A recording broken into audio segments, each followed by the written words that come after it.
কুয়াশার চাদরে ঢাকা বাংলার আরেক ঋতু। শীতের দরজা খুলে দিয়ে আসে হেমন্তের বিদায়ের পালা।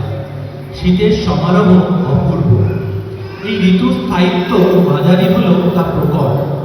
শীত আসলে পূর্ণতার ঋতু। সমৃদ্ধ ছড়িয়ে দিয়ে প্রকৃতি এই সময় তার খোলস ত্যাগ করে। উত্তরে বাতাসের দোলায় খসে পড়ে গাছের পাতা। নলের গুড় ও নতুন ধানের গন্ধে গ্রাম বাংলা ভরে ওঠে তার শাশ্বত পরিচয়। এই ঋতুতে মানুষের চেহারায় যেমন রুক্ষতা নেমে আসে, তেমন প্রকৃতিও একটু একটু করে রিক্ত হয়ে ওঠে।